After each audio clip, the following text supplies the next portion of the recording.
Bom dia, Mariana. Hoje é dia de balanço. Como a gente viu nas reportagens, ontem foi um dia de muito esforço concentrado aqui na Câmara.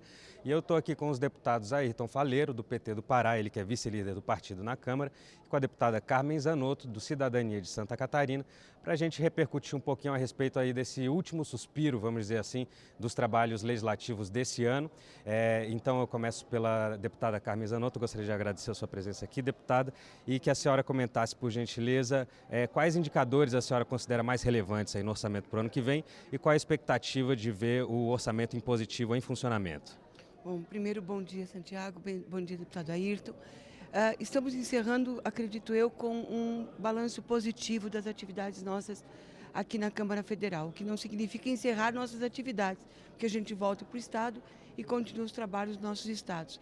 Mas no orçamento de ontem eu destacaria, e não poderia ser diferente, o incremento dos recursos para a área da saúde, esses 5 bilhões de reais que estão sendo destinados para ampliação do piso de atenção básica e para a média e alta complexidade, que nós chamamos de PAB e MAC variável. É claro que isso vai exigir de nós, o Parlamento, um trabalho muito forte, em especial da nossa Comissão de Seguridade Social e Família, da subcomissão, porque parte também dos recursos estão agora na RP9, que são os recursos que compõem o que chamamos agora da cota do relator, e na saúde nós temos atividades importantes como o plano de expansão da radioterapia, como a implementação da rede de urgência e emergência, que nós vamos logo no início do ano. Isso já está acordado com o nobre relator, deputado Domingos Neto, que eu quero parabenizá-lo pelo trabalho, ajustar para que a gente não tenha nenhuma solução de continuidade nas ações e serviços de saúde. Bom, bom dia, deputado Ayrton Faleiro. Estendo ao senhor a pergunta, a mesma que eu fiz para a deputada Carmen, agradecendo a sua presença aqui conosco no Jornal da Câmara. O que o senhor destaca do orçamento aprovado no dia de ontem? Bom, te cumprimentar, Santiago, cumprimentar minha colega Carmen Zanotto, nossos telespectadores.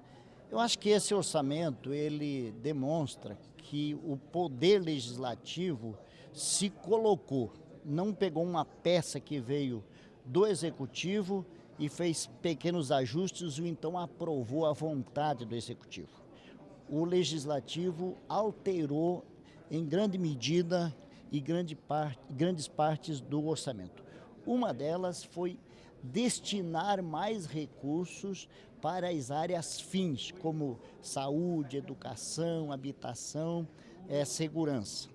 Infelizmente, a retirada, ou seja, as fontes para aumentar esses recursos para essas áreas, vieram de lugares indevidos, que são cortes, digamos assim, do salário da classe trabalhadora, né, e não atacaram os lucros dos bancos, né, e o andar de cima. Então essa é uma primeira constatação.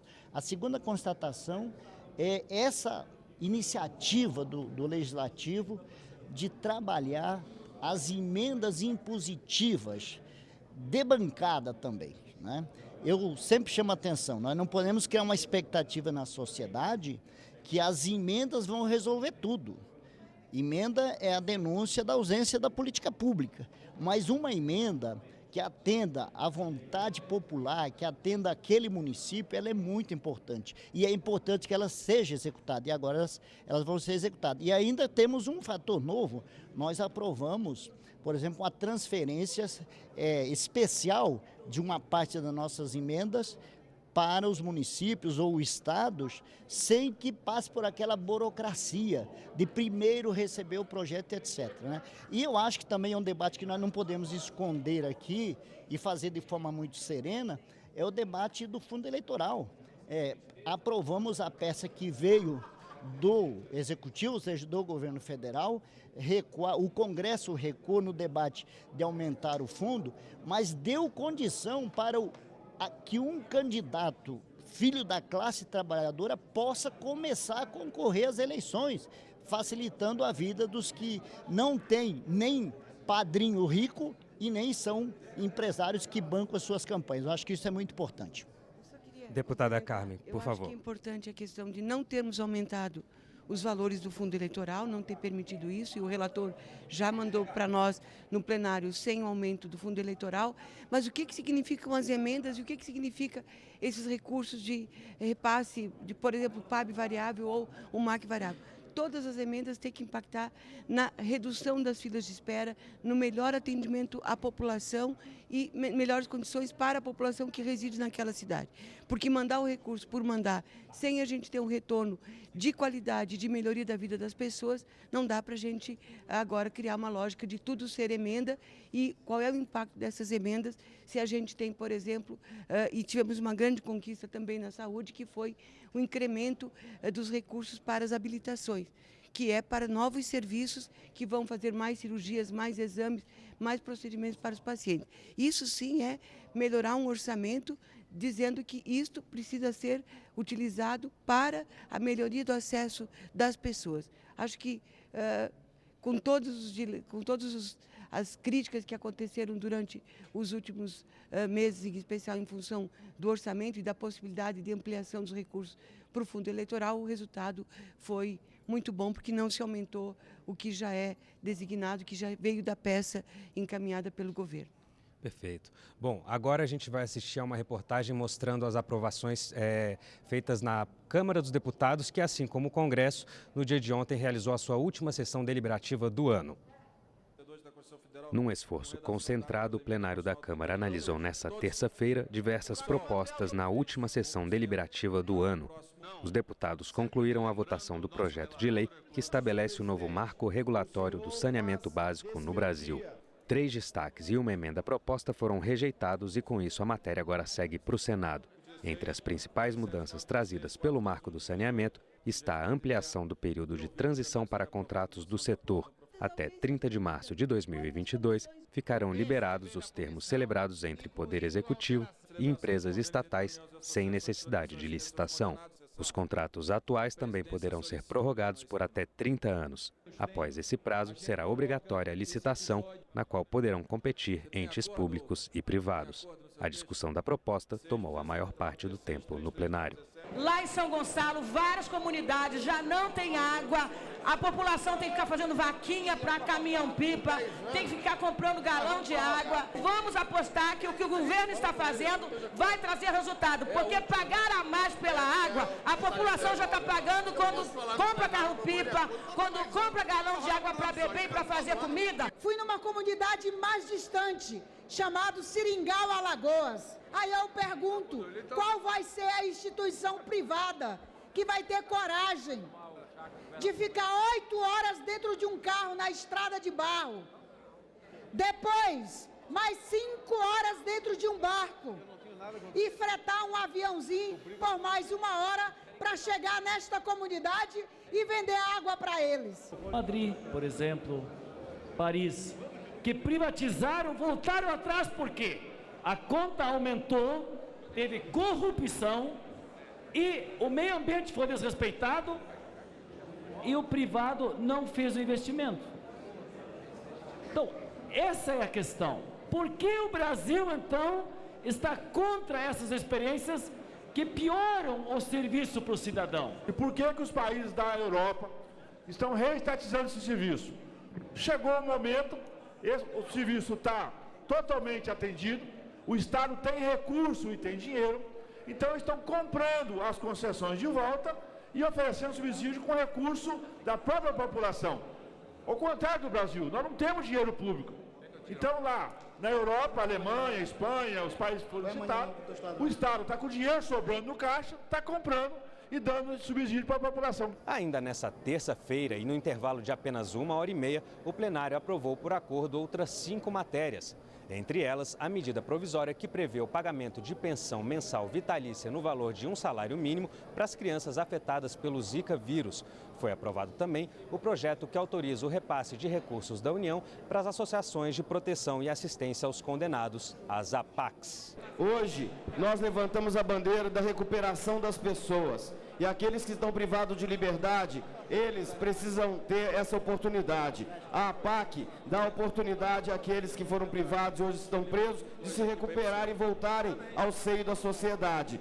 todos os estados da federação e o Distrito Federal serão beneficiados diretamente com esse projeto. Essa matéria deveria ser discutida com mais profundidade. Alcides Rodrigues votou com o partido. Para que a gente trate as unidades prisionais brasileiras como uma ação que deva ser desempenhada por essa ou aquela religião. O Estado é laico e essa garantia a gente deve ter para discussão de políticas públicas. O plenário rejeitou todos os destaques à proposta que regulamenta o Imposto sobre Serviços, o ISS, e concluiu a análise da matéria, que, assim como as demais, seguem todas para o Senado. Ao final da sessão, os deputados ainda aprovaram em primeiro turno a proposta de emenda à Constituição, que aumenta o repasse de tributos da União para os municípios. O segundo turno ficou para o ano que vem.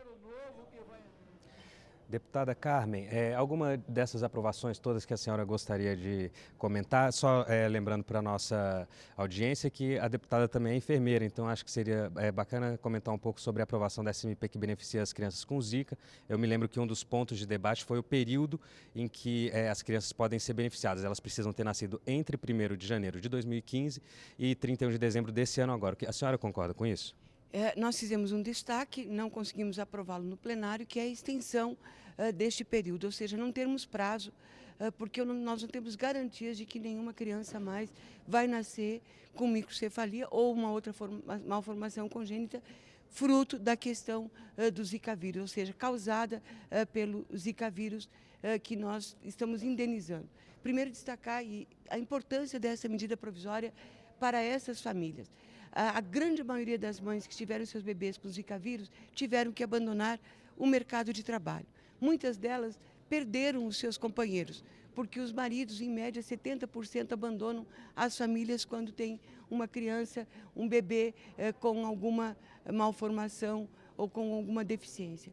E, com isso, o governo está indenizando, porque todos nós somos responsáveis para combater o mosquito Aedes aegypti e todos nós precisamos sempre exercitar os nossos cuidados na nossa casa, olhando para a área onde nós moramos e as empresas aonde nós atuamos. E essa indenização é muito importante porque restabelece uma condição de dignidade de vida. Agora, o nosso desejo era estender sem prazo, mas a gente vai continuar trabalhando para conquistar a partir de janeiro do ano que vem também esse direito a, se porventura mais algum bebê nascer com microcefalia ou alguma malformação causada pelo Zika vírus. Agora, o marco legal do saneamento também é uma matéria muito importante que foi aprovada. Nós temos no país baixos índices de cobertura de saneamento básico e saúde está relacionada com o saneamento básico e a gente quer acreditar que a partir daí a gente possa estar melhorando essa cobertura do saneamento básico. E a PEC, que incrementa o repasse do Fundo de Participação dos municípios, porque é nos municípios que as coisas acontecem, é para lá que a gente precisa mandar os recursos, porque é lá que a população cobra o saneamento, cobra a pavimentação, toda a infraestrutura, a segurança e as ações de saúde e de educação. Então, os municípios precisam sim, porque são eles que estão mais endividados em função da sua grande responsabilidade de estar mais próximo do cidadão. Duas matérias aí que se interseccionam, né? A questão do saneamento básico e do Zika vírus, porque a falta de saneamento certamente contribui para a propagação do Zika, né? Do Zika e de muitas outras doenças. Então, a gente precisa ter saneamento básico para a gente ter saúde, para a gente ter qualidade de vida. Não dá para a gente pensar num país desenvolvido se nós não cuidarmos também das questões básicas de saneamento, de acesso à saúde de qualidade, educação de qualidade e a proteção dos mais vulneráveis. Nós precisamos crescer, gerar emprego, nos desenvolver. Mas se a gente não cuidar dessa parte, a gente não vai ter um país com desenvolvimento da forma correta e justa que nós precisamos. Deputado Ayrton Faleiro, dessas aprovações de ontem, quais o senhor destaca? Não, primeiro quero fazer um comentário geral. Algumas questões que a gente concorda e outras que a gente discorda, mas o Congresso foi muito produtivo esse ano. Temos que reconhecer isso, a Câmara, o Senado, né? E essas medidas que aprovamos ontem simbolizam esse desempenho, né? Quero destacar e concordar com a deputada Carmen Zanotto de que essa bolsa, essa pensão para as famílias digamos assim, prejudicadas com o Zika vírus e outras deficiências, é muito importante, é uma atitude humanitária. O repasse de recursos para os municípios, eu quero acrescentar um outro projeto que nós aprovamos aqui, que foi a segurança dos estados captarem os recursos de energia, mas também de outras áreas, do ICMS das empresas ligadas ao debate da Lei Candir. Isso é muito importante para os estados. Eu acho que o tema central do debate ontem e aqui na matéria é o marco regulatório para o saneamento para a água. Nós temos uma visão diferente, deputada Carmen. Nós achamos que as experiências que o Brasil viveu, não quero nem pegar as experiências mencionadas lá fora, que o Brasil viveu de privatizar serviços essenciais, não tem dado certo. Vou dar o exemplo das concessionárias de energia elétrica. Não é só lá no Pará, eu vejo o pessoal de Goiás, do Amazonas, reclamando que aumentaram os custos da energia e pioraram os serviços. Então, o nosso temor é de que as empresas, né, privadas que vão agora executar as obras de saneamento e os serviços de distribuição de água, vão pegar o filé mignon, ou seja, as cidades, os locais que dão lucro, e vão jogar para o lado, não vão entrar para atender as localidades que não são lucrativas, e aí vem de novo o poder público tendo que resolver aonde não dá lucro. Então nós achamos que vai dar errado esse projeto, e é um projeto direcionado para beneficiar o setor empresarial, para aumentar seus lucros e, na nossa opinião, vai piorar os serviços, além do aumento do custo da água. E para finalizar a participação dos deputados aqui no nosso link do Jornal da Câmara, eu queria perguntar muito rapidamente aqui para a deputada Carmen quais são as perspectivas para o próximo ano legislativo. Bom, nós temos que efetivamente deliberarmos sobre a reforma tributária. A gente teve grandes aprovações este ano, mas a reforma tributária precisa ser revista. O país paga e o setor produtivo uma alta carga tributária que, consequentemente, o trabalhador paga e a sociedade como um todo, porque nós somos todos consumidores. Então, a reforma tributária precisa, sim, ser a pauta prioritária para o início do ano que vem, com as demais pautas que vamos continuar recebendo do Executivo e pautas nossas aqui da Câmara, que é, repito, a gente fortalecer o olhar para as questões sociais que o nosso presidente Rodrigo Maia tem pautado com belíssimos colegas deputados e deputadas aqui da casa, como o Felipe, como a Tabata, para que a gente possa, juntos, estar olhando para esta população que precisa, sim, de nós. Talvez a gente não perceba lá fora, mas é a população que mais precisa do Parlamento brasileiro, porque é retirando essas pessoas da situação de vulnerabilidade, qualificando essas pessoas e dando oportunidade a elas, que nós vamos ter um país mais desenvolvido, uma melhor qualidade na mão de obra e o setor produtivo melhor no país. Deputado Ayrton, para a gente fechar, quais são as perspectivas para o trabalho do ano que vem? Eu vou trabalhar com duas. A primeira, concordando com a deputada Carmen Zanotto, de que a reforma tributária ela é fundamental. O Brasil precisa aumentar a sua arrecadação sem aumentar impostos e sem onerar o capital produtivo. Até aí nós temos acordo, né? Mas o Brasil precisa fazer uma reforma tributária que seja geradora de emprego e também distribuidora de renda.